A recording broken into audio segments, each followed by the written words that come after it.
The City Council study session for September the 28th of 2018 will come to order. The first order of business is item A, approval of the summary minutes from the September 27th, 2017 study session. I move approval. Second. We have a motion and a second by Councilor Jones. Any questions? Seeing none, all those in favor signify by saying yes. Yes. Yes, those opposed say no. That carries. We are now under the discussion of the police oversight ordinance, and to make that introduction will be the City Council Attorney, Mr. Melendez. Thank you, Mr. President. The police oversight ordinance as it exists today was enacted approximately 4 years ago, actually 4 years and 10 days ago today. The ordinance created a police oversight board in CPOA format in place of the prior police oversight commission, and only minor amendments have taken place with this ordinance since that time. The council also has ordinance amendments before it presently that were sourced from the police oversight agency and board, and although they can be discussed today, no action can be taken on those today. They'll be back before the Finance and Government Operations Committee on October 8th. In addition, the council has a related matter pending before it regarding the confirmation of the police oversight director. No action can be taken on that matter today as well. That's scheduled to come back to the City Council on November 19th. Instead, the purpose of the study session today is for the council to hear from the established groups who have historically been interested in the police oversight and reform process, and to hopefully identify whether other potential changes in addition to those in the bill before the council may be appropriate for the council to consider at this time. This won't be the only opportunity for people to give input. Any changes will still have to go through the council committee and council process, so there will be more opportunities to hear from interested persons. And for the purposes of this study session, we'll be joined by several interest groups who have agreed to provide commentary today. We also have staff available from the city administration and city council to serve essentially as resources in the event that you have questions or direct us to take on tasks. Thank you. Are there any questions for Mr. Melendez? Let's go ahead and proceed to the presenters. There will be a 5-minute time limit. We have APD forward, and representing the ACLU is Robert Heckman and La Mesa Presbyterian Church and Paul Hay from the ACLU. So I'm not sure you want to come together. Would you like to come up? Yes, please. Welcome. Thank you.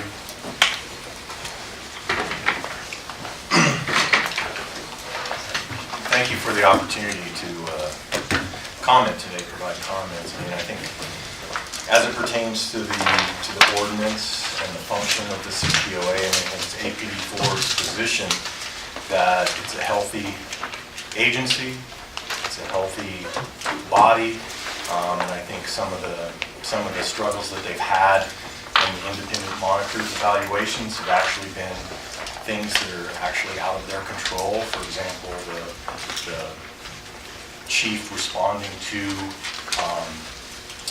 discipline recommendations. But other than that, they're in full operational compliance with, I think, 19 of the 22 paragraphs that the monitor evaluates them on.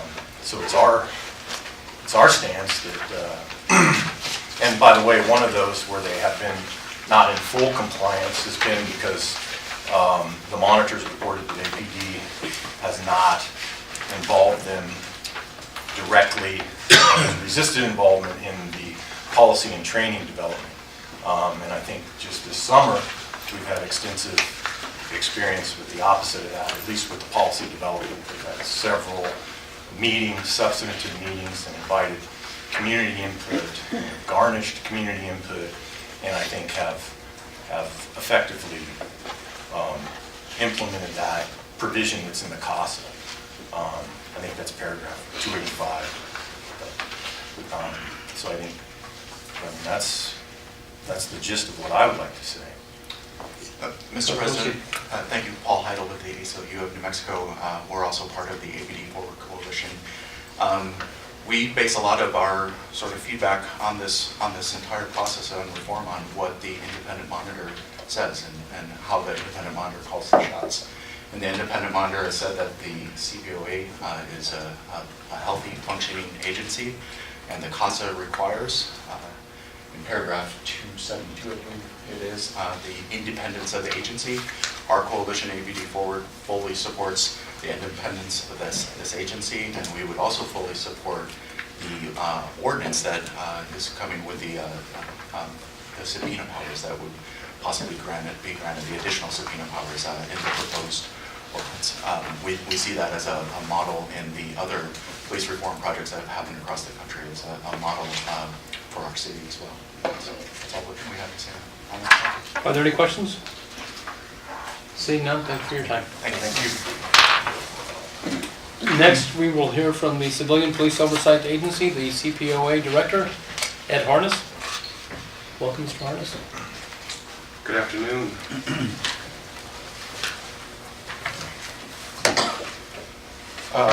Council President, fellow councilors, thank you for this opportunity to speak with you about police oversight here in Albuquerque.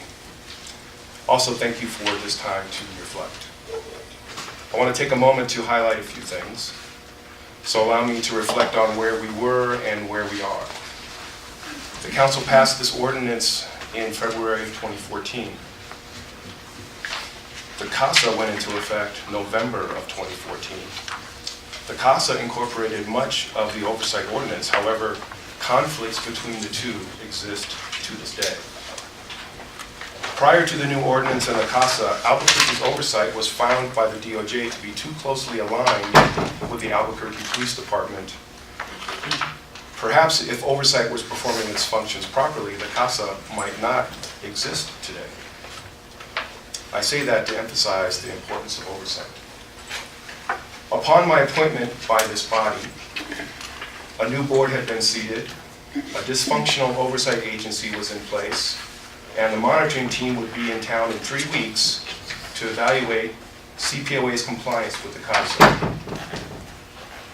I'm happy to report the board is functioning, the agency is thriving, and we are in compliance with the CASA.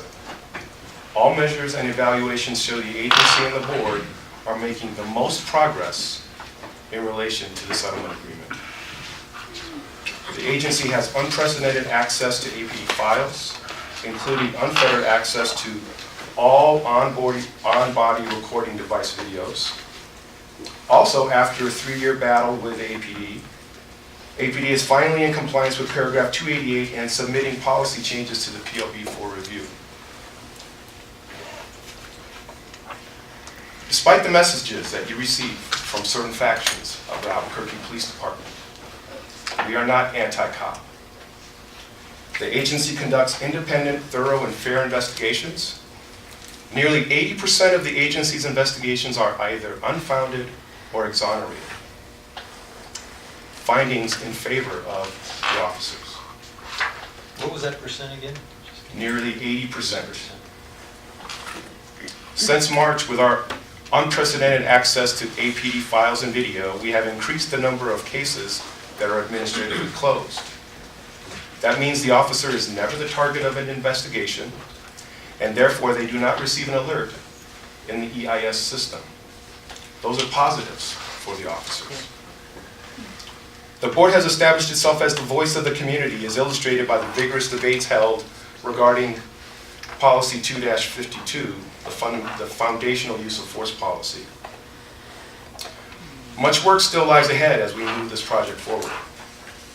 The oversight ordinance must be brought in line with the CASA.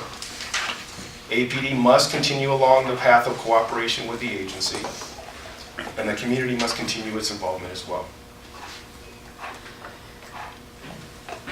During your study session, I asked you to keep a couple things in the back of your mind. First, paragraph 272 of the CASA, which states, the city shall ensure that the agency, meaning CPOA, remains accountable to, but independent from, the mayor, the city attorney's office, the city council, and APD.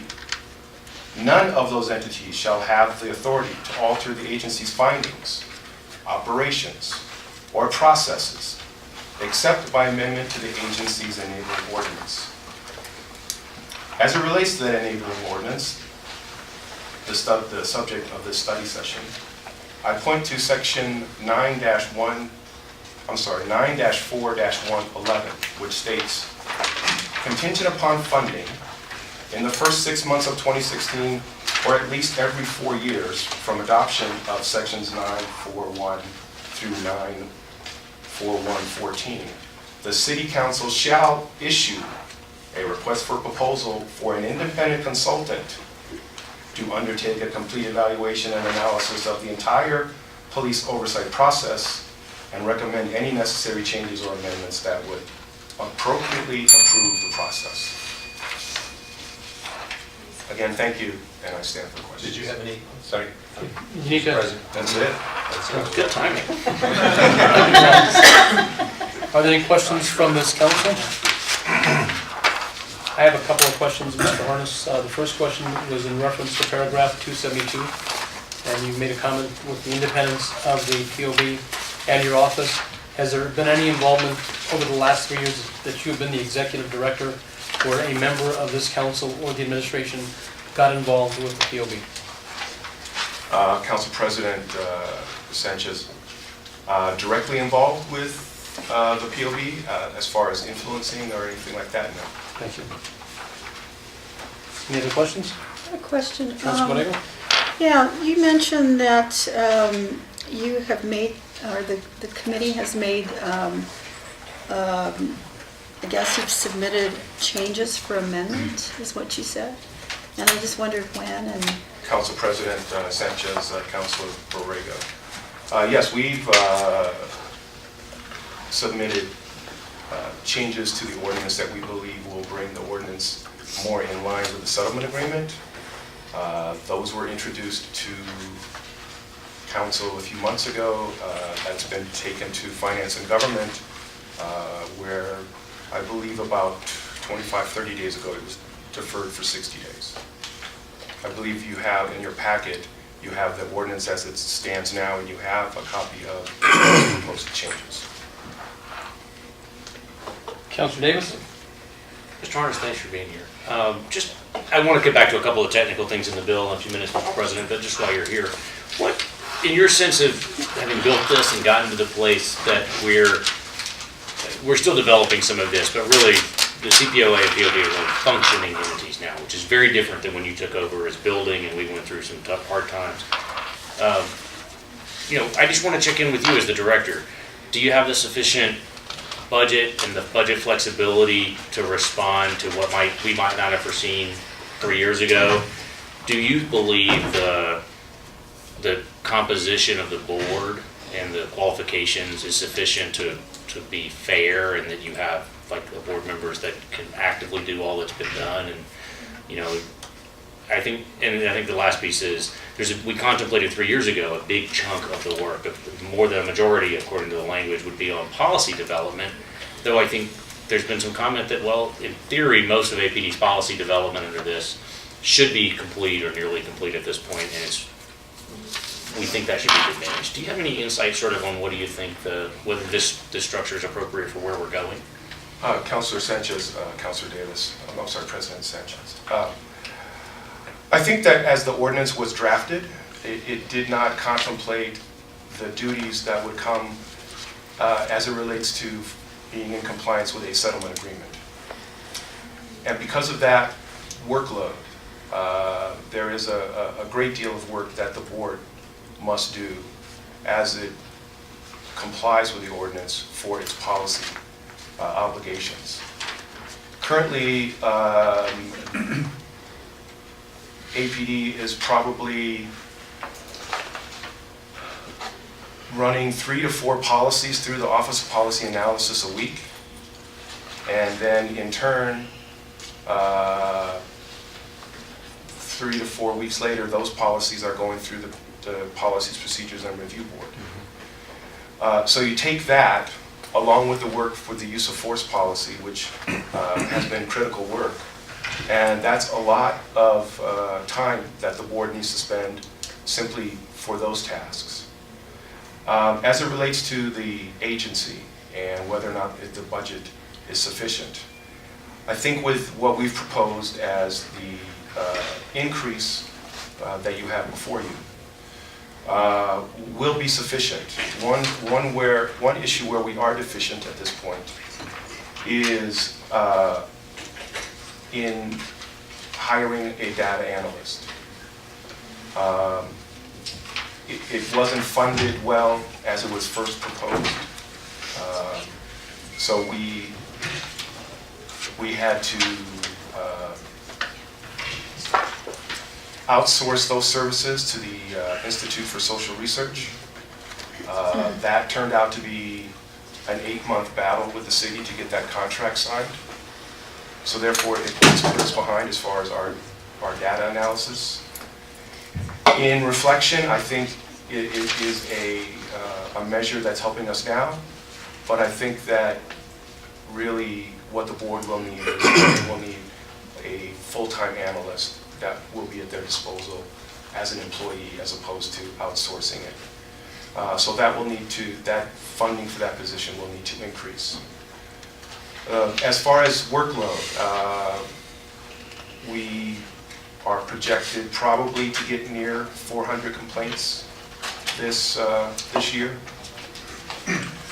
We are working with a monitor with an expanded definition of administratively closed cases to improve the efficiencies of the office. And so I can't give you a definite answer that we have enough investigators to handle the caseload without the monitor's acceptance of our newly expanded administratively closed standards.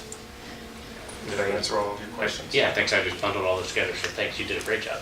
Mr. President, can I follow really quickly? I'm conscious of time, but I do want to just clarify. I learned something in meeting with you and some of the board members about the administratively closed process, that 80% of things that never end up flagged because for various reasons. Can you, and I want to say, I think your process now is a little different than it was a few years ago when we had this. Can you give us the 30-second view of how a complaint comes into your office and how you make those decisions, they're administrative or it needs a full hearing? Because I think sometimes there's a perception that every complaint has a multi-month full hearing process, and that's not necessarily the case. Certainly, Council President Sanchez, Councilor Davis. What we've established is a protocol for intake for all complaints as they come in from whatever source. We have a 7 business day turnaround from once we've opened the case and assigned it, and we try to do that within 1 business day. And because of the access that we have to video and reports, we can do a preliminary investigation. And the standards that were already there, it's not an APD officer or it's not a complaint about a policy violation, those kinds of things are there. But what we've been experimenting with is a standard called minimally able to sustain or verify the allegations in the complaint. So if we look at it and we can see very clearly by the video and by the police reports that what's in this complaint could not have happened, we will not take the next steps to have a full investigation. We will administratively close that case and it will be done. They have the right to come back and give us new information to reopen. But I don't see the need to then call in officers and go through a full investigation to reach the same conclusion that we've already reached within our 7-day preliminary investigation period. And that's helped you really limit the cases that you're devoting most of your resources to. Yes. Thanks. Thank you, Mr. President. Thanks Mr. for the time. President, Councilwoman. so do you have a percentage of how many cases you get and then how many of them go to hearing? A rough estimate? President Sanchez, Councilor Winter, probably around 10% maybe. 10% that? 10% that will actually go to a full investigation. Thank you. I have one last question. You talk about the board and how it's working well. I know the biggest challenge that you are facing and the board members is right now there are 3 vacancies on the board and there's been a high turnover in the last 3 years. What do you plan to do to make that better where we can keep board members on for a longer period of time? Because I think that's been your biggest challenge, and also the board is trying to get 9 members at a meeting and also getting a quorum for these meetings. And I want to thank the board members that are serving. I think all 6 members are here today. Appreciate you coming down. Actually, President Sanchez, could I defer that question for the board members to answer that because they've certainly discussed their strategies for participation within the board. That'll be fine. Any other questions? Thank you, Director Ordinance. Thank you. Next, we have the Police Officers Association, APOA, Sean Wolby, who is the president of the police union. Welcome, Mr. Wolby. Thank you, sir. Mr. President, distinguished councilors, thank you for the opportunity to have this discussion. As you remember, when we started this ordinance 4 years ago, this was a heavy lift.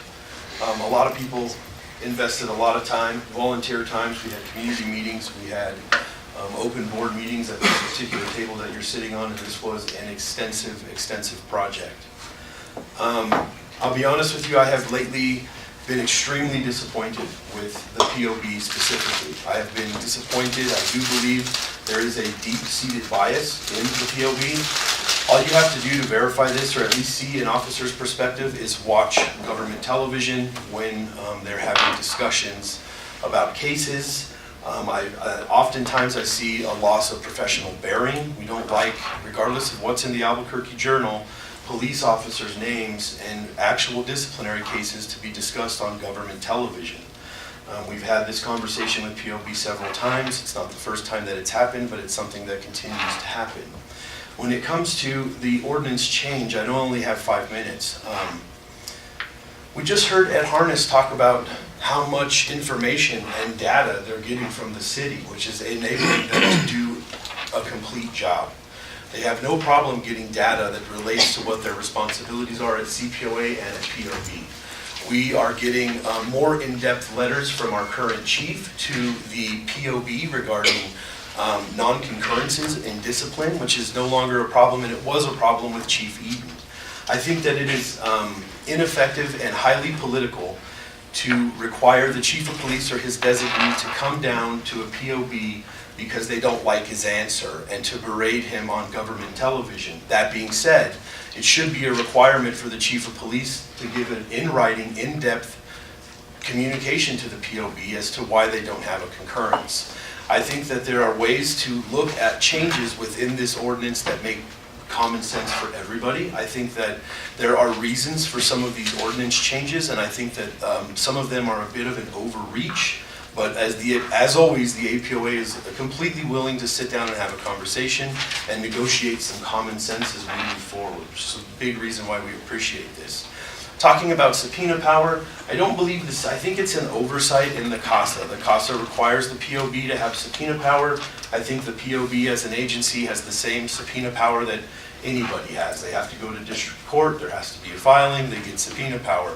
I don't believe the city of Albuquerque, and I brought Mr. D'Amato, an attorney, up here to talk to you about the rules regarding subpoena power in the state of New Mexico, to give you a little more of an in-depth picture of why I think it's significantly a problem. I don't think that the city council, the city of Albuquerque, has the authority to wave a wand and give the POB subpoena power access. I think it is highly skeptical, and I think you should take it very serious what they're asking for in this ordinance. We have the director saying that there's no problem with getting data from APD to accomplish their duties, but they're wanting raw data in any capacity. It says they want any and all data that the police department has in any capacity before it's been vetted. I think it is reckless and irresponsible for any city agency to not at least understand the data before they give it out, and an outside agency uses it to their discretion or uses it for their political agenda. And we have a responsibility in this ordinance that both police officers and the community feel represented within the CPOA and the POB. I don't believe that there is a staunch representation of community on the POB. I think it was better when council appointed somebody from within the districts that they governed, so that we had a good, diverse situation within the POB from different attributes of our community. You can't have 4 to 5 people show up at a POB meeting or get pressed by individuals from certain fractions who definitely have political agendas. Me and the ACLU are not going to agree on things. They're a wonderful agency. They're very forceful in a presence in POB. And I think it's irresponsible to consider that this community. There's 800,000 people that live here, and the 4 or 5 that show up at meetings or have the time to do so is not a fair depiction of the community. They represent all of us. Civilian oversight is a necessity. It's never going to go away. It's a requirement. We've had it in Albuquerque from 1984. It is what we have to do as policing evolves. I'm sorry, I don't want to take any more time. We have- 5 minutes. You guys knew that was going to be hard for me. Mr. D'Amato, do you want to make a couple of comments? Mr. President, members of the council, thank you for the opportunity for allowing me to supplement Sean's remarks.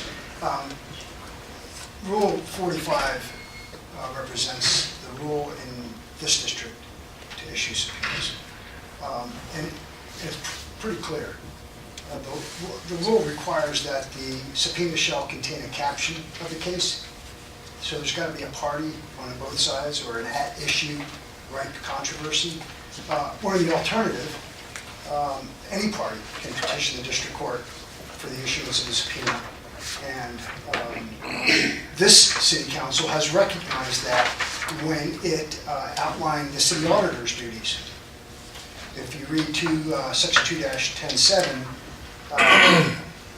it outlines the power for the auditor to subpoena, and then the process of if somebody files a protective order or notice of non-appearance, what remedy they have.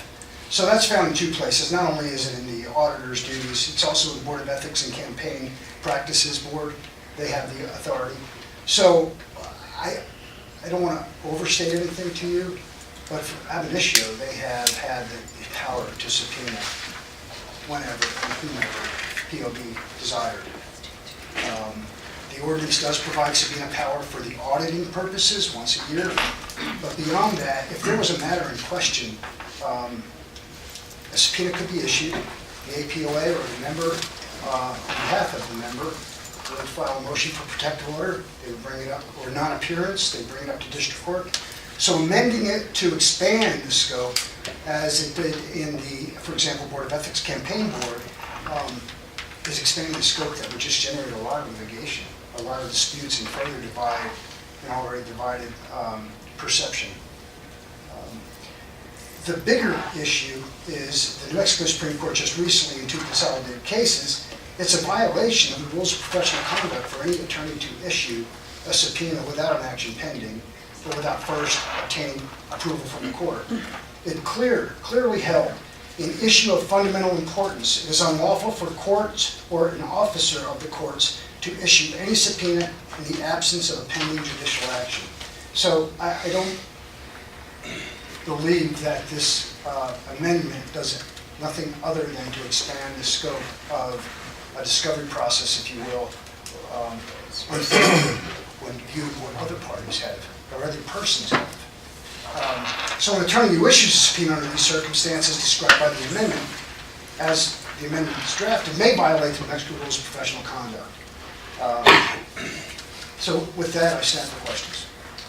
Are there any questions for Mr. D'Amato or for Mr. Willoughby? Thank you. Let me follow on with that. I'm sorry, Mr. President. Councilor Mr. Davis. D'Amato, just really quickly on that. I mean, I don't hear any disagreement that the subpoena power is clearly outlined in the CASA, and I heard you say they could do it, they could essentially apply for a subpoena now in the proper circumstances. So help me clarify what the objection is to putting it in the ordinance. I might want to, I think all of us might want to tweak with some of the numbers or the provisions, but Yeah, what's Mr. the objection to President, putting it in the ordinance? Councilman Davis, for me to answer that question completely, I would have to go to other terms of the amendment, and I'll make it very, very brief. For example, if you look at 9-4-1-2, parentheses D, by adding information, POB then can gather information on any matter it labels as, quote, potential issues concerning police officers. Now remember, we have use of force cases, we have civilian cases, and a third category which is really not clearly defined. But what Mr. Willoughby spoke of earlier, respectfully, is the privacy protections are being ignored by the Police Oversight Board. There have been at least 2 or 3 occasions when on public television the identity of the officer was revealed. The concern we have with regard to data privacy is when you're looking at raw data, you're looking at things like potentially, and Commander Miller will speak to this better, how do we dovetail pending policies and protect officers' rights and the city's rights, frankly, with all raw data being produced? I'm sorry. To follow Mr.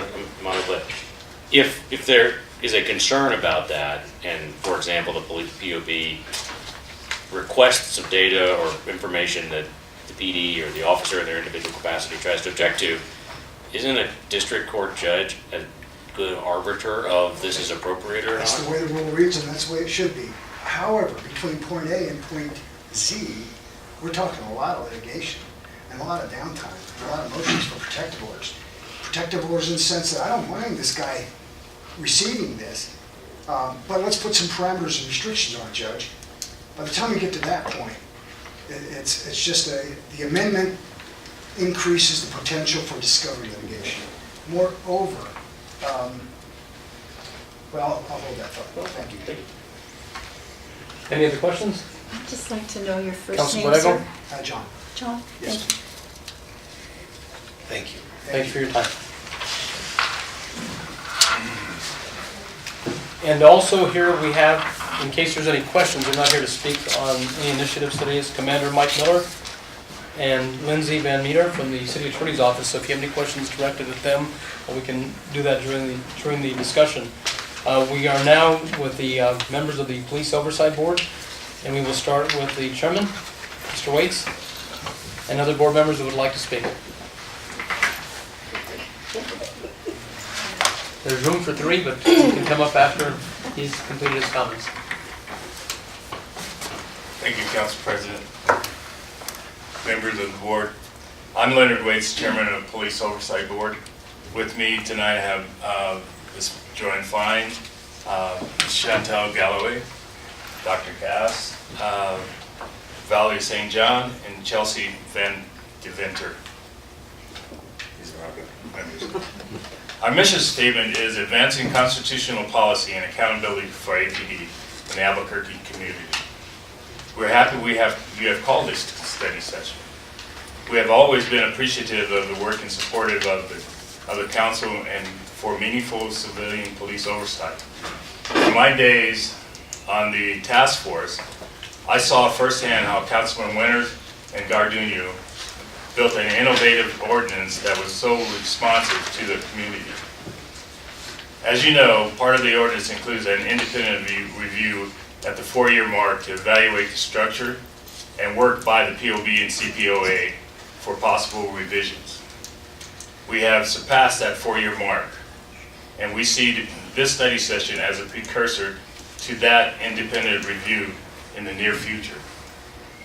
We're also happy to report that we have received great feedback from the Monitor, the Department of Justice, along with the amici and the Community Police Council members.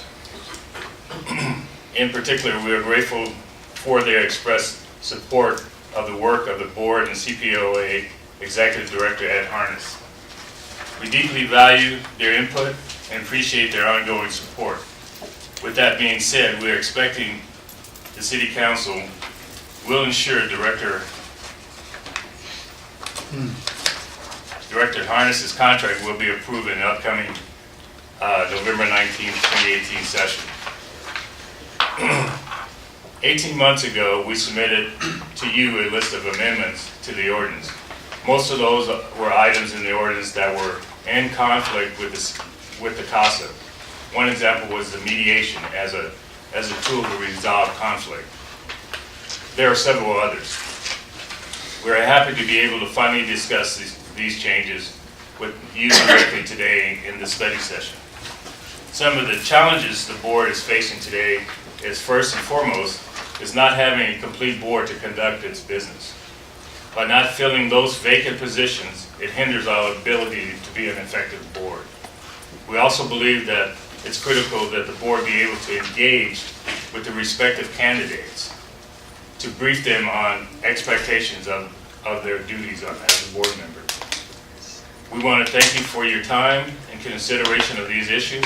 If you have any questions of myself or anyone on this board, we stand for those questions. Are there any questions for Chairman Waits?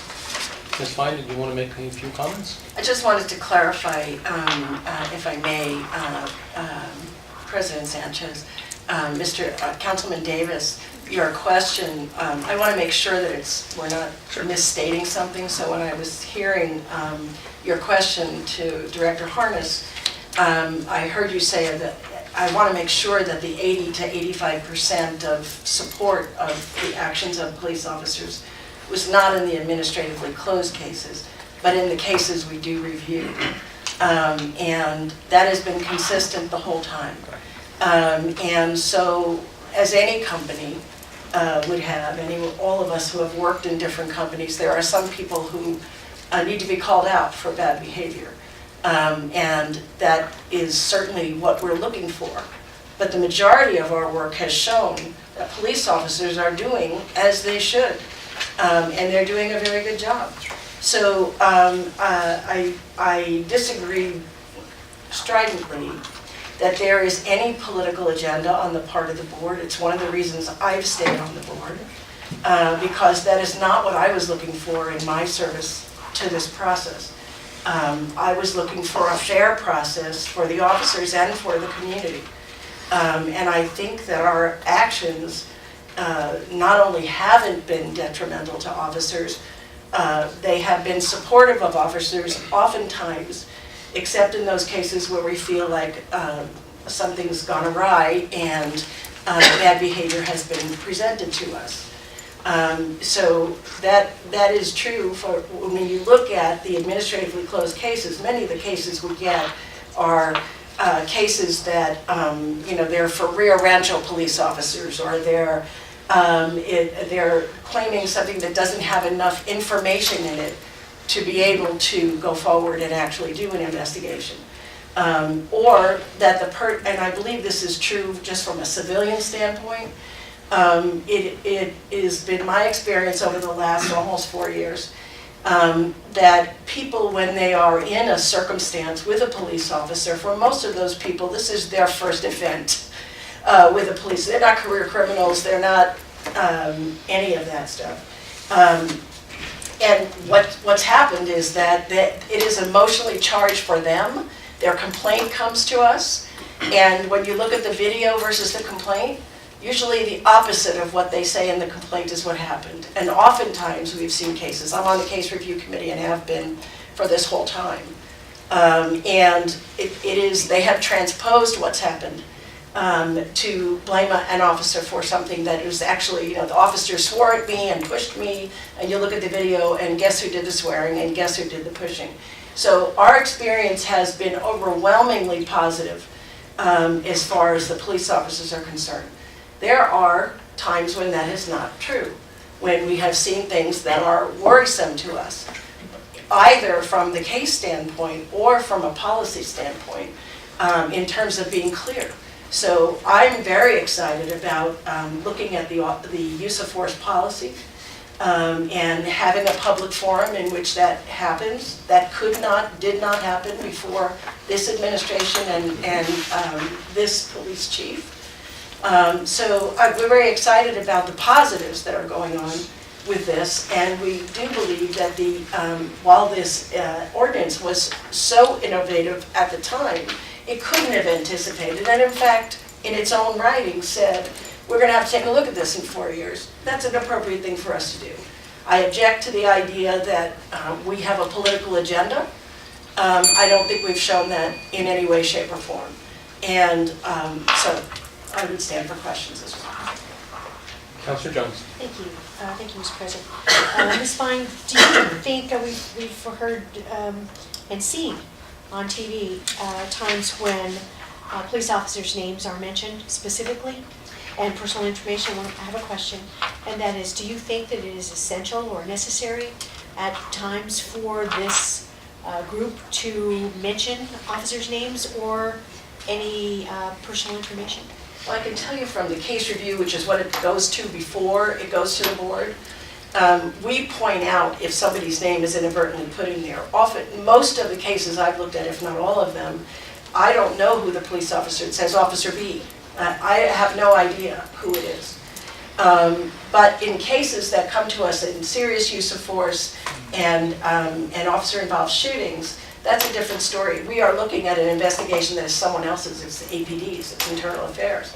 So we did not create that document, but we are reviewing the quality of that investigation for, is there anything they missed? Is there anything that shouldn't be? We agree that we shouldn't be saying the officers' names out loud. I haven't seen that myself, but I think that more recently, some of the things that were in the news were discussed at the board meeting and people's names came up. I don't know that it's the board. I don't know that the board would approve itself. So we certainly can take that under advisement and be much more cautious about that. So if I may. Proceed. So was that, yes, you do think it's appropriate at times to mention the officers' No. names and personal information, or no? No, I don't. Thank you. I agree with that logic. I mean, that was part of the original ordinance, Thank you. and we agree with it. Councilor Benton.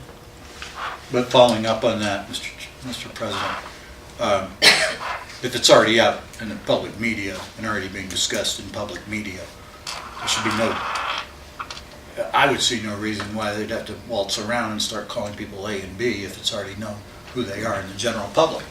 Well, it's difficult if someone in public comments brings something up and mentions the officers' names. Well, That may be the first time we've heard the officers' names, because we honestly never get that information. And if somebody brings that up, it's possible someone, that someone on the board could have said something like that. We can certainly pay attention to it Mr. and not President, contribute to it. could that be dealt with via your own rules? I mean, just because somebody shows up out of the blue in public comment and mentions an officer's name, I agree that that should not be given volume by the board.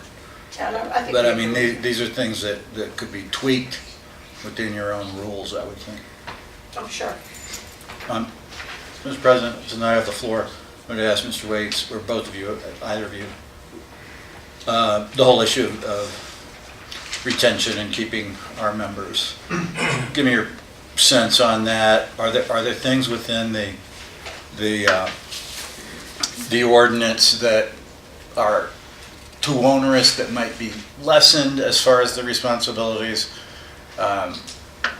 We all recognize, I think, that the idea that general discussion about policing nationwide and whatever trends may be occurring is different than the important policy review that you're doing as an advisor, I guess is the best way to speak, to the settlement, the whole process of practices that are being discussed through settlement. But are there things that could be more clearly, be less onerous as a person who's looking to apply to serve? Well, I think the issue of where we can benefit is to have that up front. Let's just take a quick break so we can clear this. Technical problem.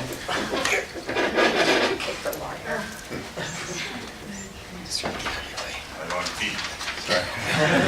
Proceed, Mr. Waits. That's what I hear. But, Councilor Ben, to answer your question, Mr. President, I'm sorry, Councilor Ben, to answer your question, I think the work needs to be done up front.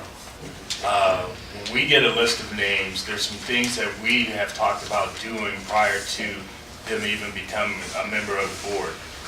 Sitting down with them and showing them exactly what our process is and how they, how we have the subcommittees and different organizations and the work that we do up front. The other part is the academy, training and things like that. Getting that done up front. That's the work we can do prior to them becoming members. I think that's very important. I don't think the people that we've lost or people that we currently have really truly understands what it entails to become a member of this board.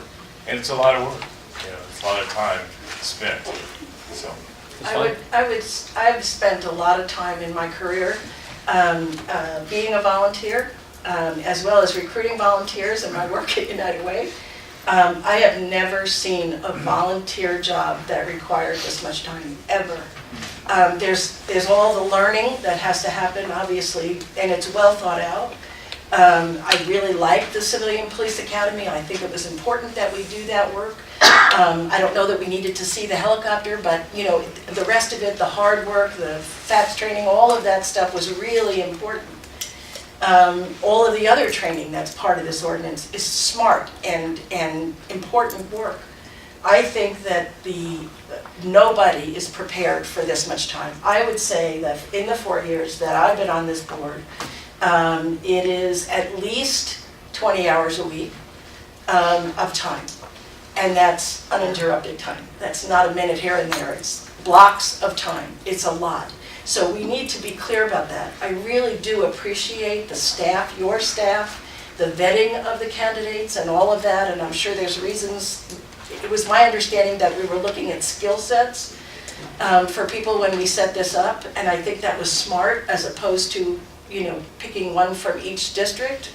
I think that we have done our work as far as the CPCs are concerned and other people to make sure that it's not just us, but that we're listening to everybody else and taking that information under advisement. I think that the council staff has done a really good job vetting it. One of the things we talked about and which they've been responsive in until recently is picking from the list of people who have applied and vetting them ahead of time, so that when there's an absence, there's somebody who can come in and step in. So I think it would be really helpful if your process, which we think is viable and worthy, was done and there were people in the wings that were alternates.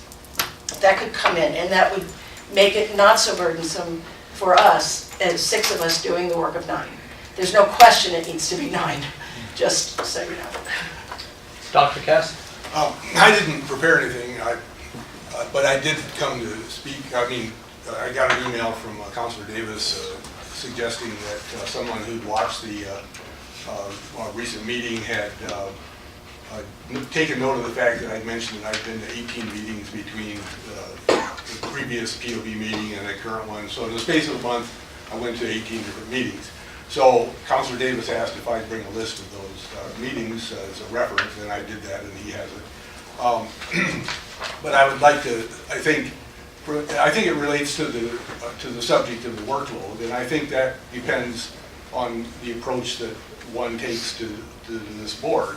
And my approach has been that I want to understand, in order to better oversee APD, I want to understand APD. And so I tend to go to many APD-related meetings. I sit on the policy board, policy subcommittee, and I go to the Office of Policy Analysis meetings and the Policy and Procedures Review Board, which is 2 steps in the process of the policy development that APD is undergoing. And recently, as was mentioned earlier, there are the policies. There's been a backlog of review policies. It hasn't been just the development of new use of force policies, which are dramatically changed, but it's also been the review that was lost or not done under the previous administration of policies that needed to be reviewed. And so they've been coming through, as Director Harness mentioned, at a rate of about 4 a week. And the process that we've developed on the policy review committee is to try to merge our review and recommendations with APD's review process. So we've been involved in that in developing their process as well as trying to develop our own process. And there's some policies. The practice that we've taken is to bring the CASA-related policies, and there's about 30 of those, to the POB for public review. And I think this performs that service of giving the public a forum in which to hear these policies. And then other policies we can choose to bring to the POB for further review. Other policies we can just say we were present at the development or the changes, and there was nothing significant there that we needed to further review. So that relates. That's just part of the workload, but it's the part I'm most directly involved in. And it is a time-consuming process, just keeping track of what's going on there. So that's about all I had to say. I'll answer questions. If I could just, one more softball or curveball or whatever. With regard to the workload, And we hope CASA will be winding down someday. I think we all can agree, every person in this room would agree with that. That would change things, I would imagine, in terms of what you're taking, given the whole review that is being, special reviews currently about practices and policies that are the result of that settlement. Well, the world just opened up in this last year. I mean, it was really obstructionist beforehand. So we kept trying to get permission to participate in the process. Very difficult, Yeah. very cumbersome, very time consuming. Now we have it's a different ballgame.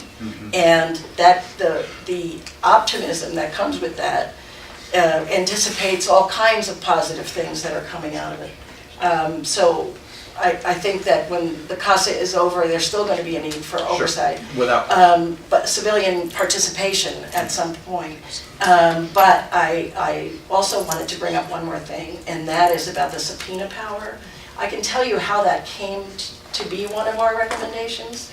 It was because we were reviewing cases in which the officer no longer worked for the police department. So we cannot compel that person to come and talk to us, so we cannot resolve, we had to close the case because there's no way for us to make an officer who is no longer an officer at APD come and talk to us. So that's the origins of that. There may be other benefits and other reasons why we might need that, but the precipitating reason was that.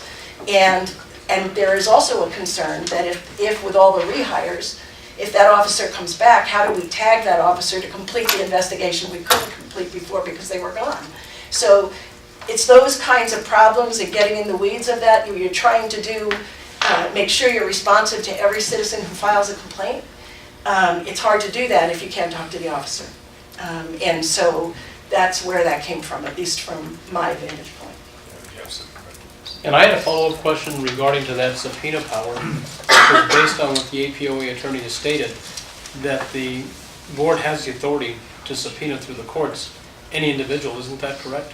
We were told otherwise.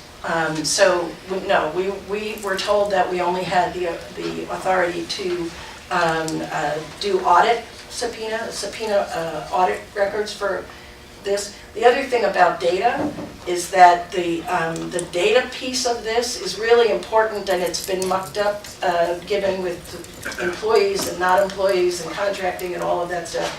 It is further complicated by the fact that the police department doesn't have easy access to its own data. It's difficult. And other parts of the community are looking at that piece. But until if we want to give you analytics, we can't do that without data. And we're never asking for data about Officer X. We're asking for data about an issue that we would never need to know who the officer was on the data pulls that we're talking about. Right now, it's complicated by the fact that we don't have a staff person, and it's further complicated by the fact that APD's data systems are not, and Chief Geyer would tell you, we've had this conversation, it's very difficult for them to get good data out. And there are other places in the community working to see what we can do about that. Did any other board members want to make any brief comments? The only thing that I would ask is, are you comfortable with the touch on board member turnover? Do you feel as though your question was answered? Because I know we delved into it a bit at lunch. Right, I mean, I know it's a challenge for you, especially with the amount of work that's involved as a member of the POB and how much time it's taking. But I think when we're going through our process, we don't get involved at all. Basically, the only thing we are involved with is confirming the individuals to the board. You know, we should make sure that there's more, and I like the idea of having alternatives that are available when you can't get 9 members. I think that's a good fix. Background. Excuse me, Mr. Chair, could we please Let him finish identify first, this person? I'm sorry, I don't even Chantal know who Galloway, that is. Vice Chair of the Board and Chair of Thank you. Okay, Chair of the Outreach Subcommittee as well. thank you, appreciate your time. So one of the things that Ms. Fine had alluded to was we've been working with Julie and Moya to develop a process whereby members of the outreach committee will meet with prospective board members ahead of time to kind of give them an idea of what it is that they're signing up for. There are a couple of ways that we might be able to educate them further that we're discussing as a board, but have not decided yet what that looks like. But I think if we can have those conversations early, I think if we can have board members waiting in the wings. My last discussion with Julian was that there were 70 some odd candidates that had applications in that they had to go through, and 11 that were ready for confirmation. So we have the resources available to us, we just need to finalize that process. We thought an orientation piece for new board members was helpful. Any other questions or I'm comments? sorry, Councilor Mr. Borrego? Chair, I just needed to know because I don't That's know all understandable. the players, so thank you. They did get introduced at the beginning of the meeting. Mr. President. Councilor Davis. Thank you, Mr. President. I just want to follow up on that. I think, and I appreciate that, being able to explain what's expected, and I appreciate Mr. Cass, no small project to write all this up after you attend all those meetings. I just did a quick math. I was just looking, say, in September, which is almost done here, 14 meetings on 11 different days. There are only 20 work days a month. That means more than half of them required you to be somewhere to do that work. I think that's, from my conversations with other members, that's, pretty, for the most engaged members, I think that's a pretty standard. And it is a big ask, Ms. Fine, you're absolutely right. I would be interested if any members of the board very quickly could tell us, are there pieces of, I think I might have two questions. Are there pieces of this that professional staff could do in your space and then provide sort of feedback to you? For instance, some of the early policy reviews. I look through them, I'm going to narrate just a second here, but on purpose. As I look through this and see, having been the guy at one point for a police department who had to do the policy stuff, and I hated it. It is a lot of work, and a lot of it is stuff that, honestly, I don't think the POB will ever deal with. Mr. Cass was in a meeting about the internship program, and while I think that is incredibly important, I cannot imagine that the POB is ever really going to honestly have any influence or care very much about the timeline for hiring interns from the University of Mexico to work in the crime analysis office or as a PSA. Others about how, I want to come back to that. Others about how the APD has decided to evacuate their police headquarters, I also don't think really matters very much to the POB in the terms of doing that work. But the CASA does both APD's general orders, field orders, investigative orders, etc., and the CASA identifies a number of places that are specific to the CASA that need to be gone through this process. Is there a piece of the policy review or other work that you're doing that is not necessary for you to participate in, but maybe have a final review on? Or is there a place where, as we're talking about a request for extra staff and extra budget, professional policy staff could serve that purpose for you and provide reporting that would alleviate the need for 4 or 5 members of the board to spend 4 or 5 hours a week in 4 or 5 different meetings? We have. So if you're directing that to me, you did all the work. I think that is a model. And I actually, on a recent trip, I went to Denver and I talked to the Oversight agency there because I met them earlier a year ago at NACO. But I mean, they have 3 professional policy people. They have about 3 times the size of the police department. They oversee both the county and they oversee the jails and or prisons and the police department and the county. So it's about 3 times the size, but they do have 3 policy analysts. And I think that is a role and that's one of the deficiencies that I think Director Harness mentioned, was that we don't have policy analysts. We had a difficult time keeping one, and now we have a contract. Well, I think that is a job that a policy analyst can do, is to attend those meetings. So the list that you were reading from really mentions, these are all just standard, just the normal review of policies that APD has, and they come through. Every policy is reviewed periodically, and so one on internship doesn't affect us. I agree, but it was presented at the Office of Policy Analysis meeting, and we have a position now, which is an improvement. We've asked for a position as part of that review process, and we have that. And I think it's useful and important to do that. but it takes time, so. We have discussed, we have discussed having someone on staff who is, whose job it is to be the staff of the board. We have discussed that. Mr. President, if I could follow Mr. Cass very briefly. Mr. Cass, you just mentioned that you asked for a position to participate in that. I mean, obviously that needs to be with Ms. Martinez at DOJ and other folks, but has the board expanded its involvement in the CASA and review process beyond what is written in the four corners of the legislation? I mean, I see some pieces here where the chair, for instance, and the board members are designated to be on the policy review board, and it sounds like you're doing that already, you're asking us to put that in.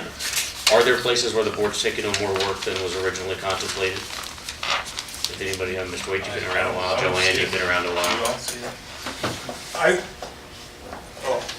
Very quickly, I just want to be patient, but I recognize that there's some things in here, it sounds like you're asking to be new that I don't think are new in practice.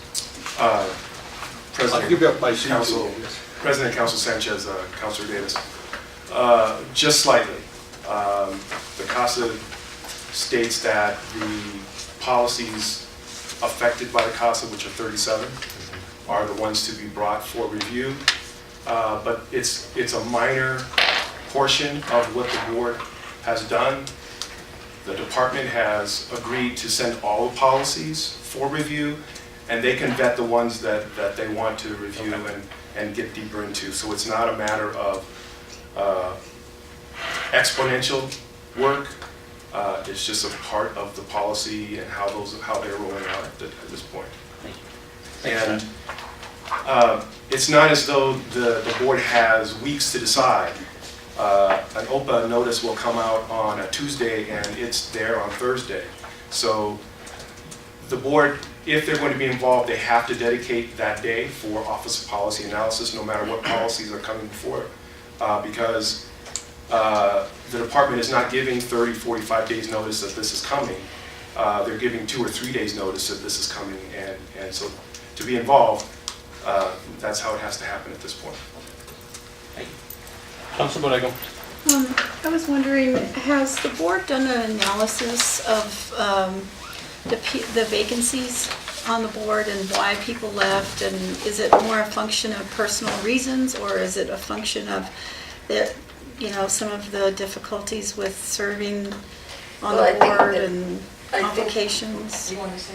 No, go ahead. Okay, I think that it was really hard to keep board members for the first 3 years, because every path we went to was obstructed. And we were just trying to participate in the conversation. And it was a lot of time and not a lot of action as far as result. That has changed.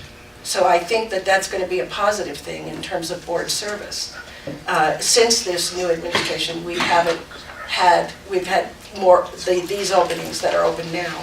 So I think, and we have had productive conversations about having people teed up already, and then changing how we orientate those people. So. And how many board vacancies do you have? We have 3. We have 6 filled and 3 vacant.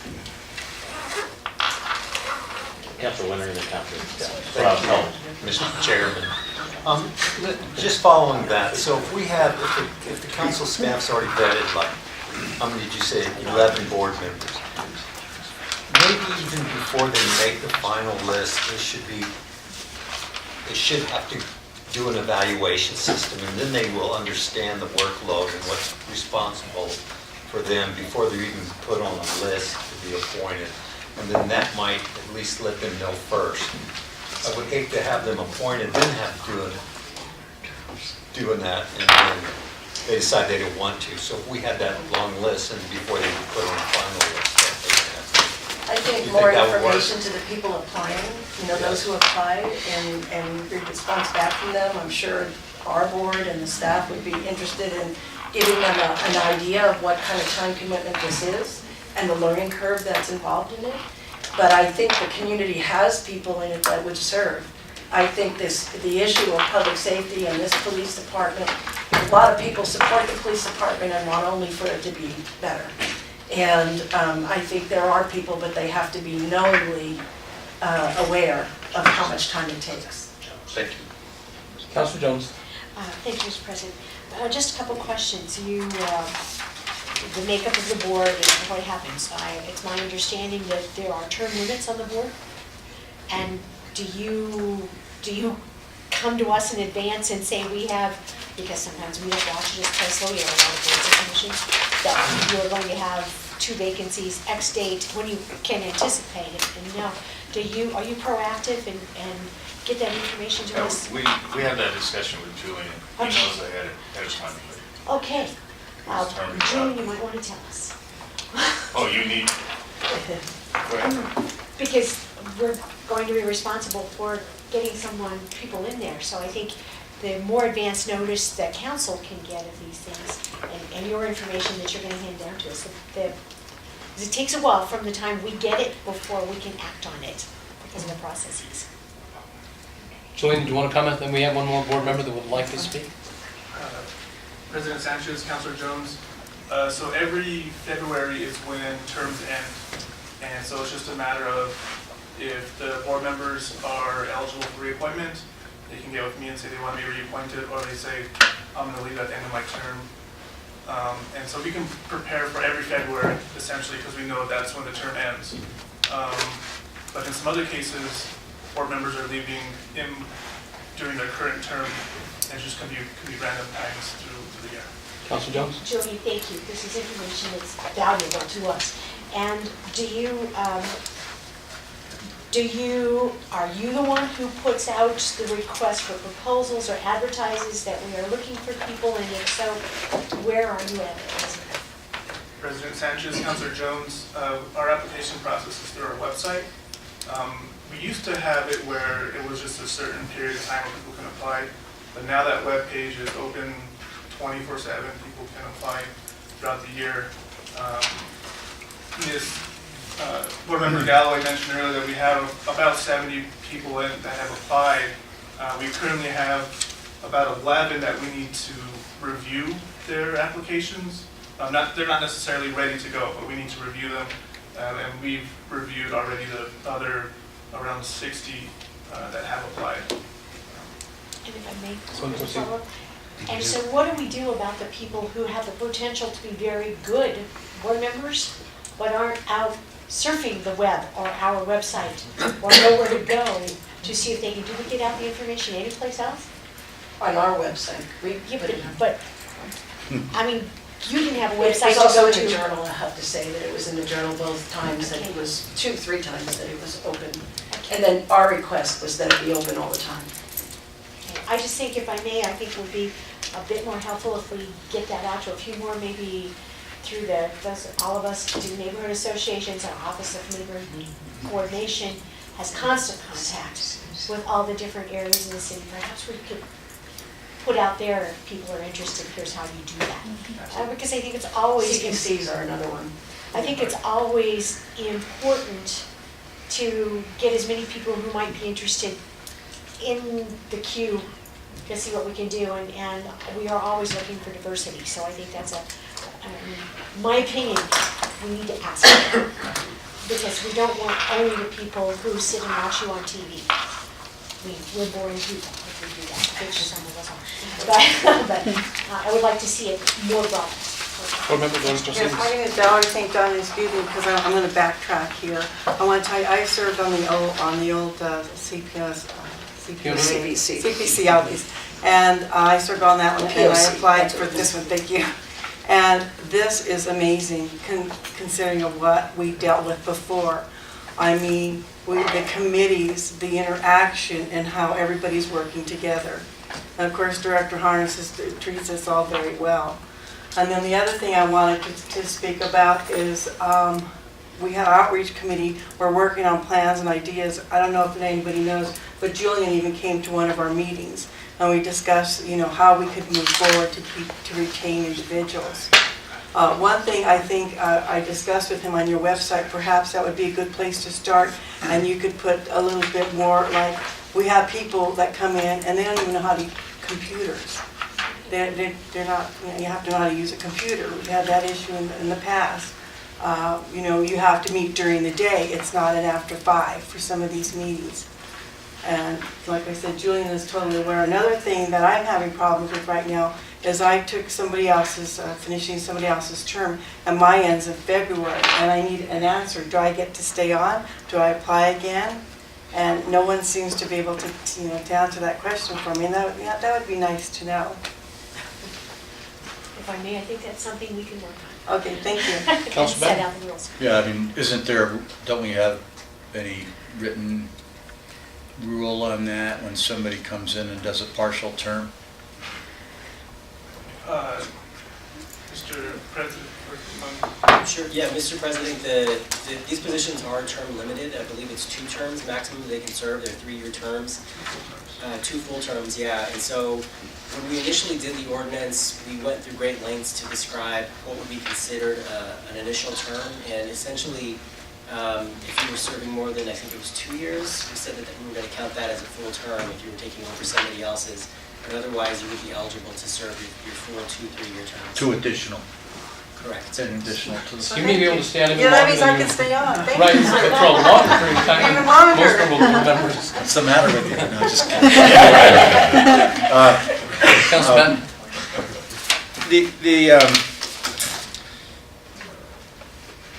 The other question I wanted to raise, which maybe more for staff, it was mentioned about, we know that the enactment of this and the almost simultaneous CASA commencement were so close that there are things that need to be corrected in here. Are those reflected in the bill that Councilor Winter and I have out there now? All of those, everything that's required to make us consistent with CASA? Mr. President, Councilor Benton, the ordinance has been, I think, administered and written largely consistent with CASA. It did predate, a lot of the concepts did slightly predate the final CASA agreement. And so over time, we have made a couple of tweaks through minor amendments, some that you've sponsored relative to how certain material of APOAs is handled and how it can be consistent with the CASA. The particular draft that you have before you now, the one provision that does relate directly to a provision of the CASA, and we've heard some discussion about how that can play out, is the subpoena power. The CASA does reference subpoena power. The ordinance amendments before you do discuss subpoena power as well. It sounds like we have some discussion to do with city legal and others as to how to best craft that in order to be in compliance. I think it would be a worthy exercise, though, probably for us to get a report from city legal, the attorneys that specifically administer the CASA, as to whether or not any of the paragraphs are not being completely incorporated. Yeah, I would like to see that, Mr. President. And one other question, well, so this is kind of a 2-part, but we've heard from the board members that they're happy with Mr. Harness's executive leadership or directorial leadership. Is there any issue within CASA about, and that they're also happy with our selection process? That I think we were, Councilor Winter and Councilor Gardino, and I sort of stuck my nose in that one too, about the staff having the counselors, having us once removed from the process.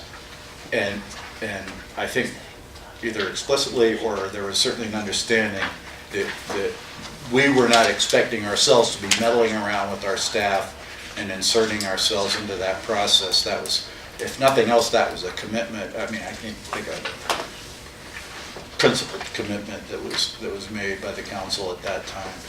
Is there any issue with that with regard to the CASA specifically? Is there any issue with that with regard to the CASA and the independence of the board and the director for that matter? Mr. President, Councilor Benton, the selection process, to the best of my recollection, and city legal can add if there's a specific paragraph they want to point to. But the selection process was developed here directly as a recommendation from the Police Oversight Task Force. Right. It's not as directly required by the CASA. I mean, the CASA clearly contemplates an independent agency. They contemplate independent action and thought on that board. But the selection process was crafted based on recommendations of the Police Oversight Task Force that it be removed from a direct evaluation by politically elected politicians.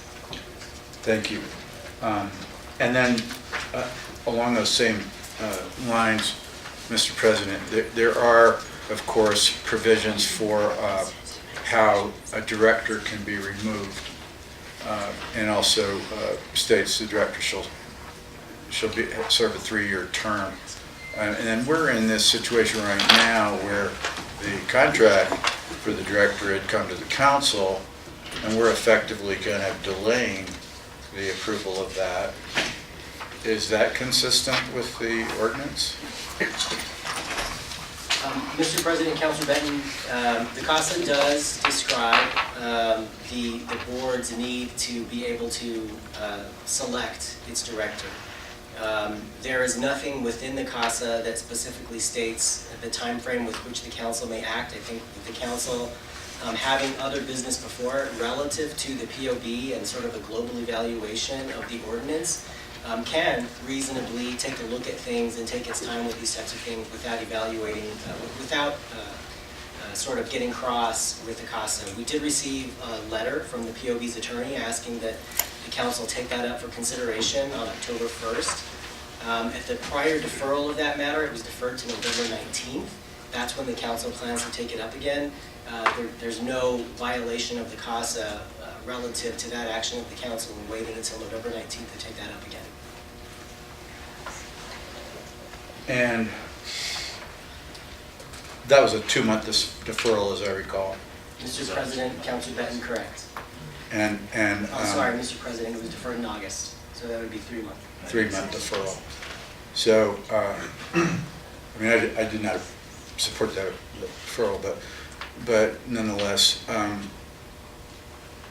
yeah, I mean, this might be something that we want to tune up a little bit as far as our own requirements for acting on something like this, because what we've done effectively is put the director's confidence in his position in question. If I were in his position, I would certainly feel that way. And this is all fine and dandy that we're looking at this again, but you know, I see a director that's been done a darn good job and has a lot of support on the board, which he provides staffing for.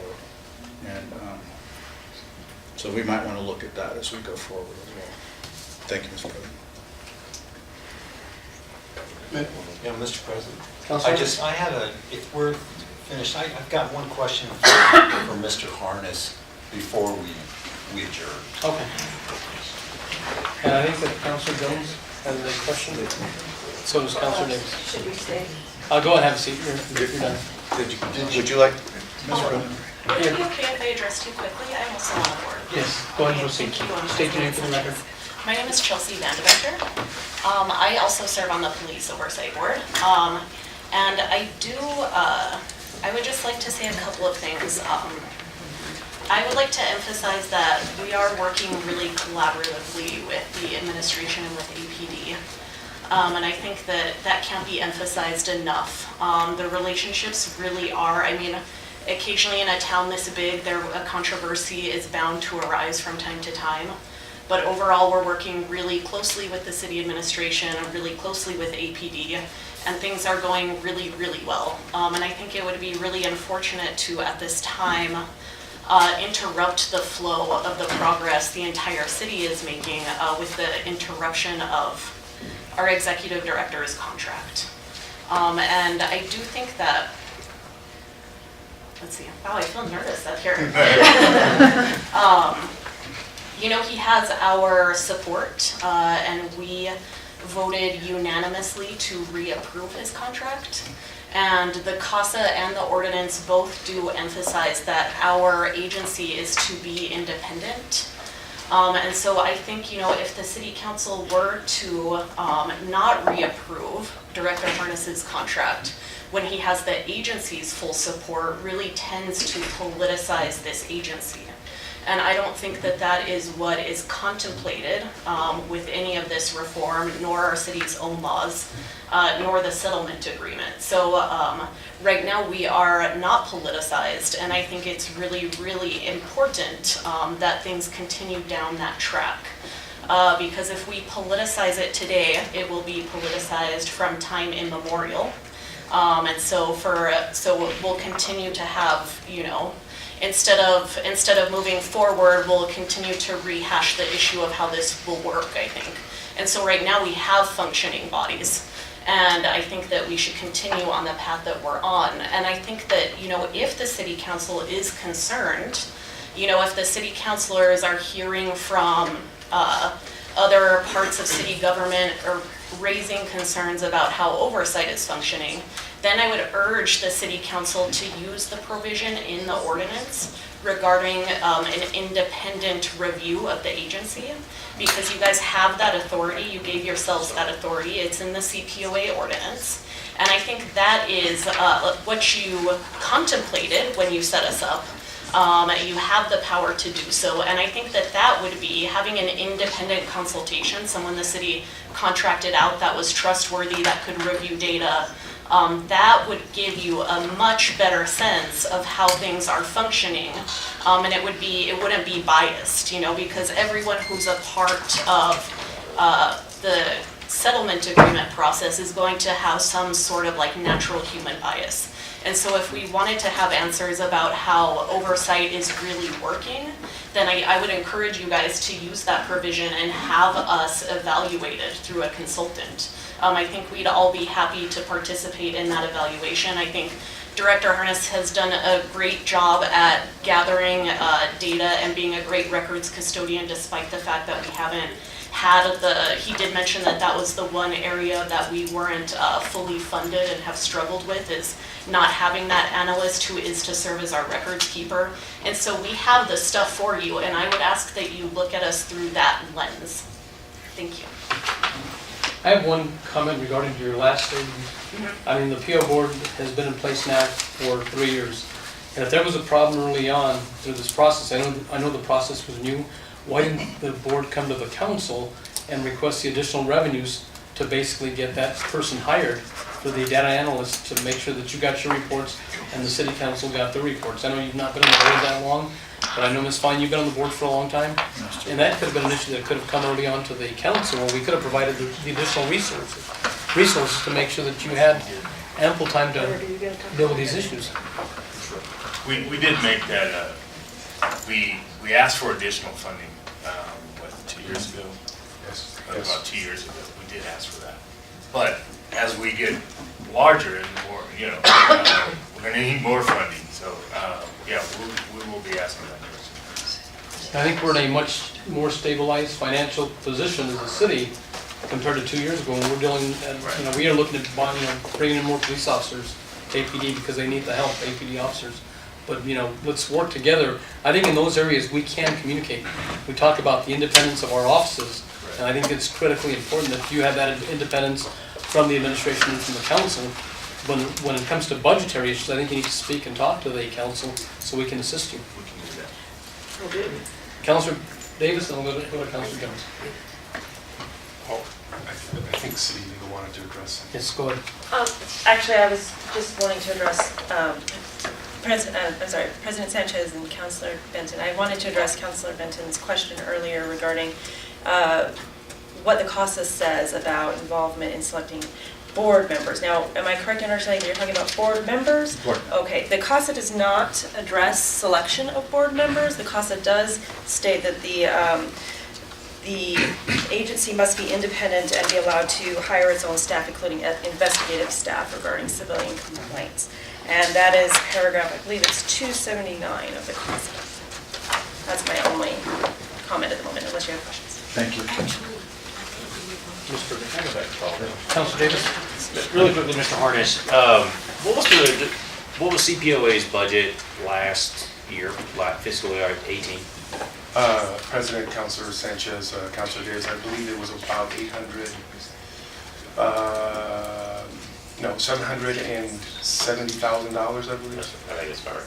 And that increased proportionately as APD's budget increased this year, according to the new Public Safety Act, et cetera. What's the budget in FY19, if you can remind me? President, Councilor Sanchez, Councilor Davis, I believe it's right at $1,090,000.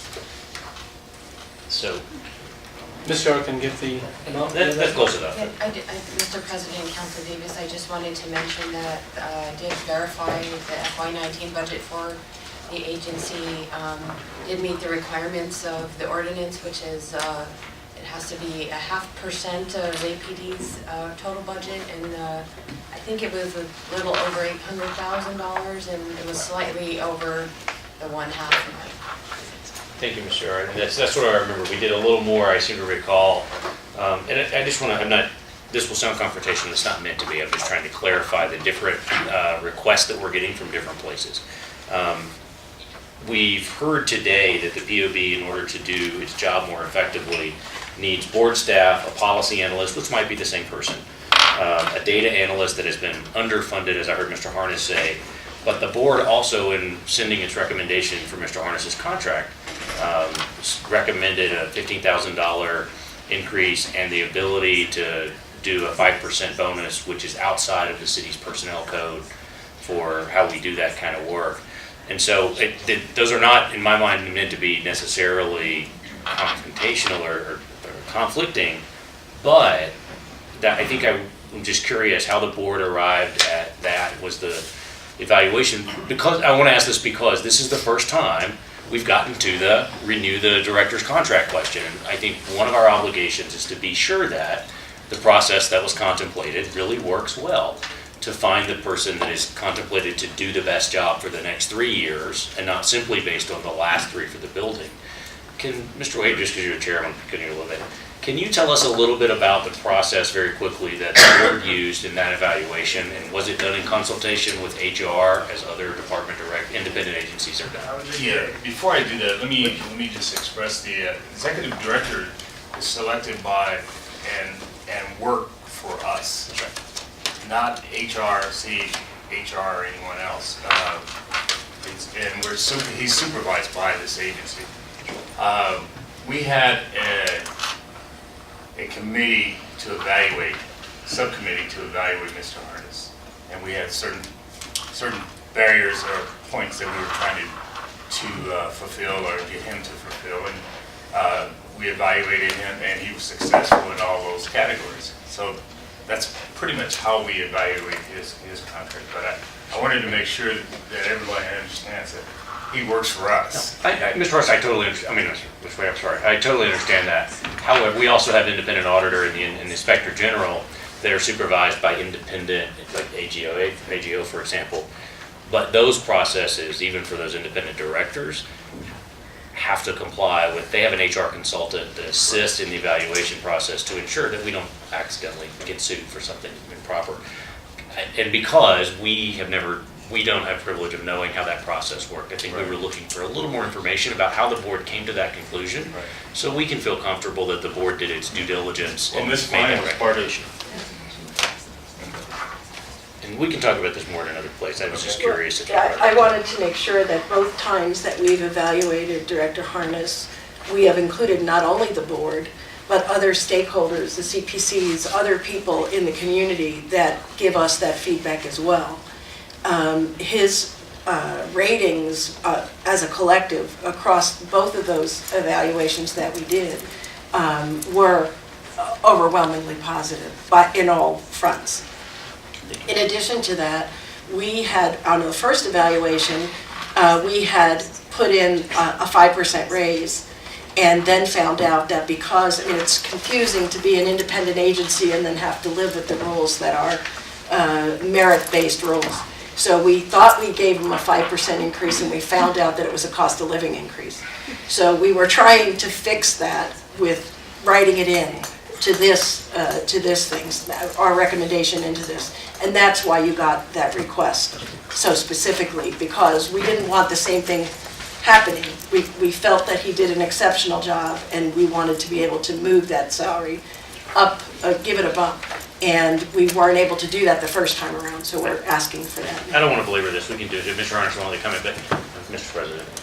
Mr. Harnish, do you have an HR representative assigned to the CPOA as a designee like our other government agencies do? President Sanchez, Councilor Davis, yes, we do. If I might just briefly, the concerns about staffing and specifically the data analyst position. Because we initially hired Dr. Verplu, PhD level analyst, and she was willing to come on at the salary that was being offered at an E16 level, I believe it was. That wasn't enough to sustain a person with those qualifications.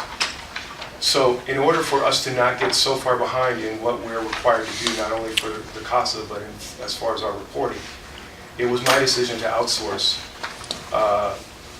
to expedite that process and make it more efficient so that we would not be behind in our reporting. I didn't anticipate that it was going to take 8 months to get that contract signed. And I've also had discussions with HR about expanding the job description and expanding the pay available to do that. And it would be within the budget as well, we would be able to do that. So we have done this as a transition. And where for 3 years we didn't know what it was going to entail for the board to be involved in policy because the board had been obstructed for 3 years. We now finally know what it means to be involved in policy and the amount of work that needs to be done in order to accomplish that.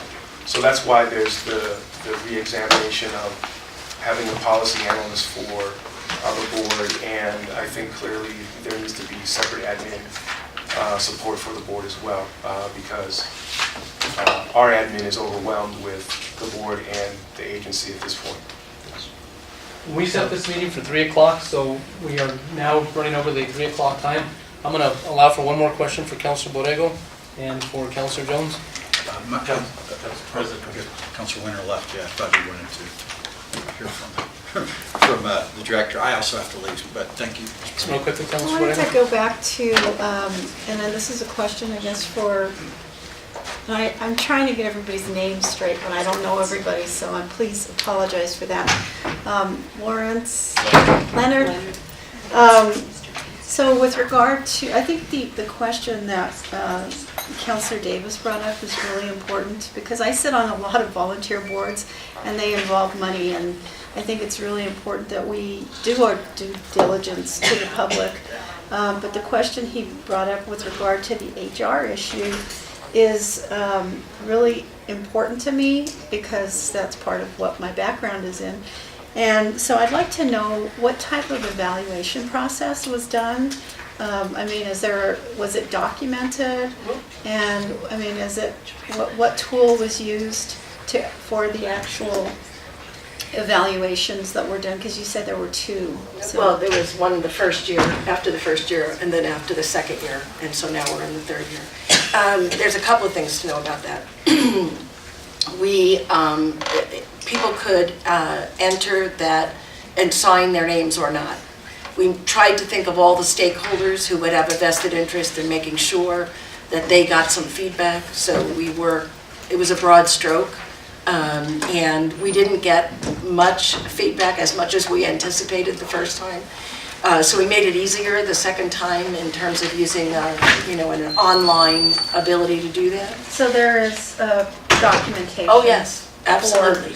And the tool that was used. Yes, and we brought that to the full board to give them the feedback that we got from the community and from the board itself.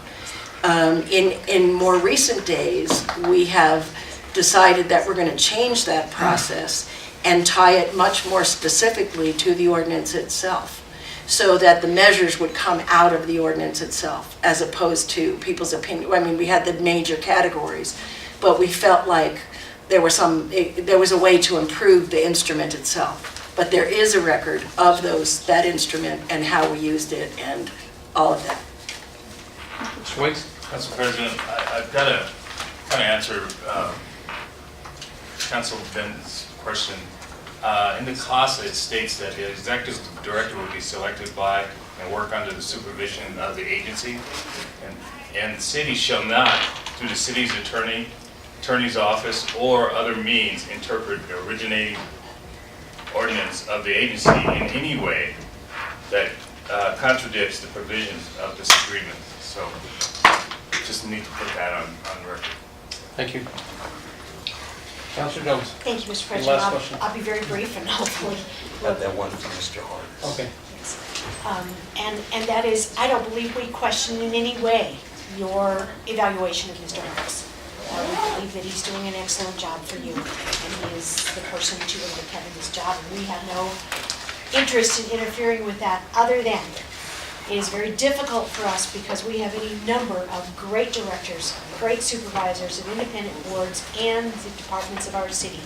And to see a compensation of that magnitude go over our desk, I must say, took my breath away.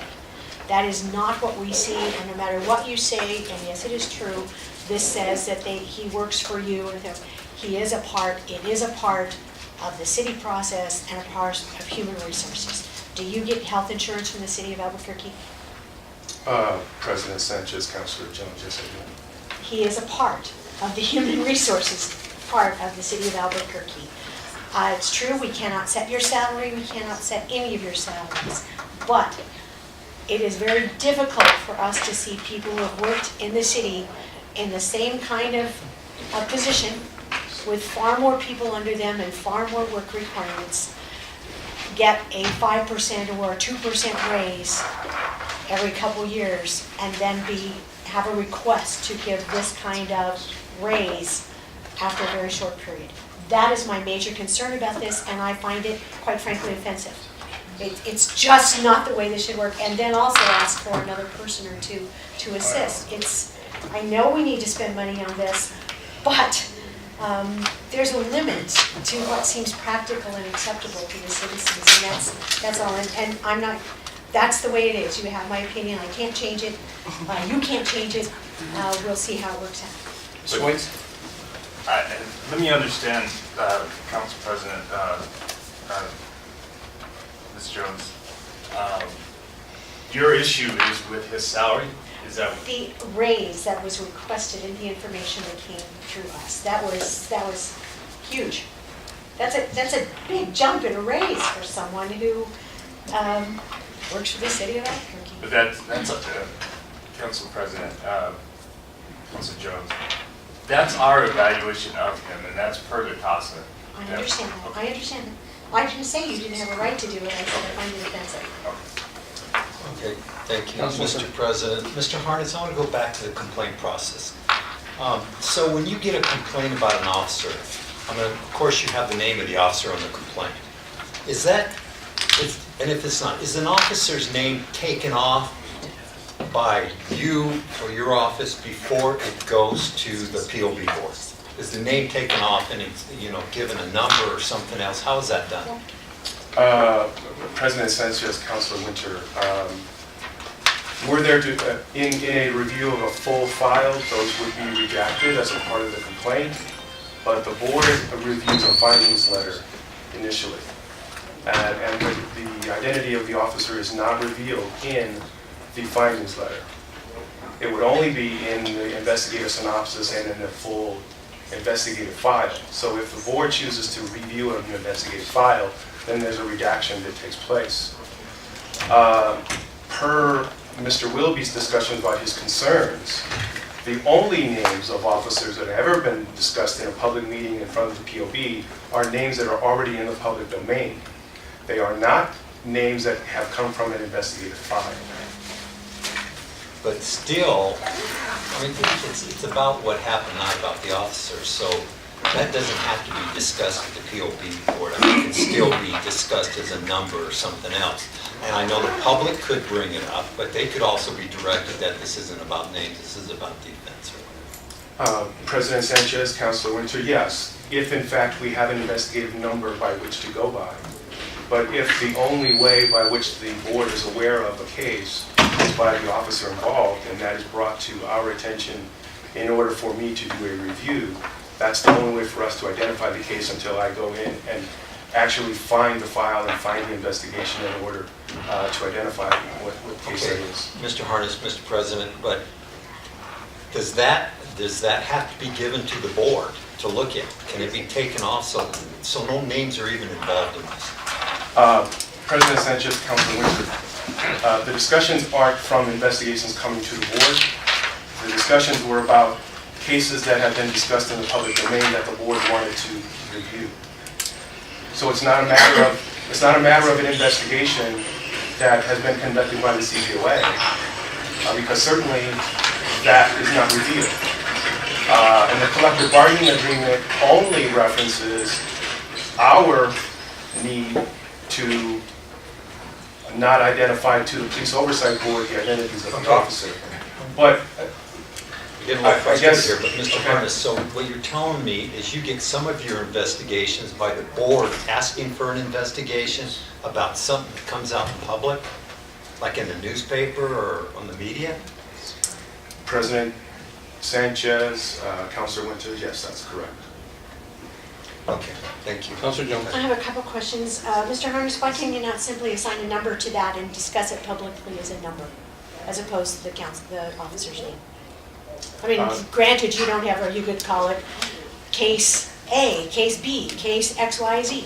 Why is it essential to use that officer's name in public? President Sanchez, Councilor Jones, as I described before, if I do not have a case number by which to reference that case, and if that case is coming to me by way of the board's concerns, and it is only discussed in the context of that officer's identity, I first have to do that. Once I do the review, I will then do it by a case number. It will not be a full discussion of that officer's identity. However, the instances that are being brought up here are cases that were high-profile cases, public cases, that the board thought should be looked into. So it's not the reverse of us looking at a complaint, then we do the investigation. This is something that has been discussed in the public domain, is controversial, and the board thought it would be a good idea to take a look at it. Yeah, so, Councilor Winter, go ahead. Sure. I'm sorry. So, Mr. Harness, so one board member one out of 9 board members, if they bring up in public that they want an investigation about an issue that they heard about or saw, then they can get that investigation? President Sanchez, Councilor Winter, no. The full board would have to vote on that. Okay, thank you.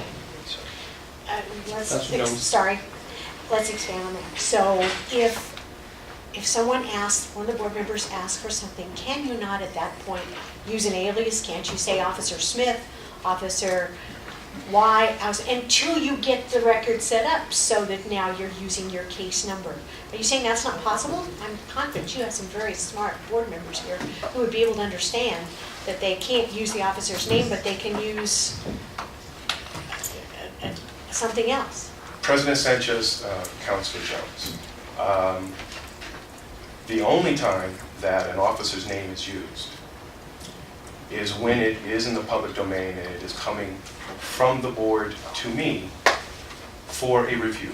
Because I, as the agency executive director, under the ordinance, am the only one that would be allowed to review that file.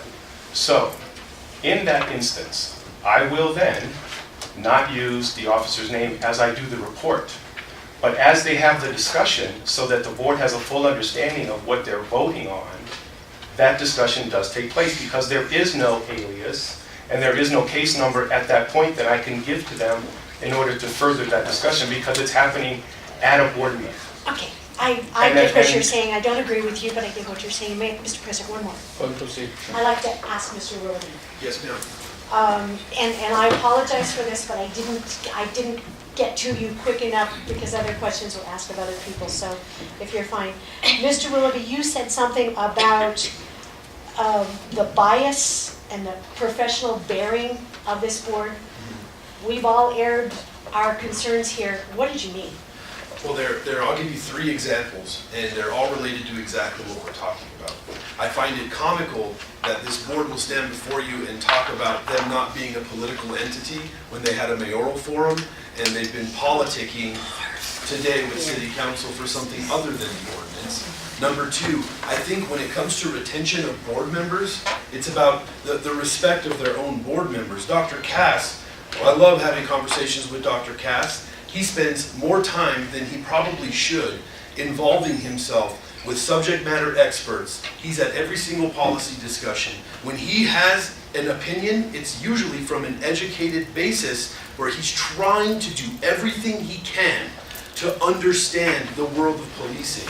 And for him and Director Harness to vote for a policy as significant as use of force in a policy process governed by the DOJ and the settlement agreement, and then to go to their own board and be chastised and talked down to on government television, making him reverse his opinion, which was based on fact instead of fiction, based on work ethic, and actually putting in the time, that's bias. It is evident bias. They have no reason to make him do that or to make him feel that way. They take away the independence of their own director at whim because of their own bias. I mean, it's evident and obvious. That's an Mr. example. Willoughby, I wanted your opinion. That was a very strong opinion. Thank you. May I ask Mr. Willoughby a question? No. Now, I'm going to close this Okay. meeting. The meeting was scheduled to end at 3 o'clock. I'm allowed an extra 20 minutes. This meeting is adjourned.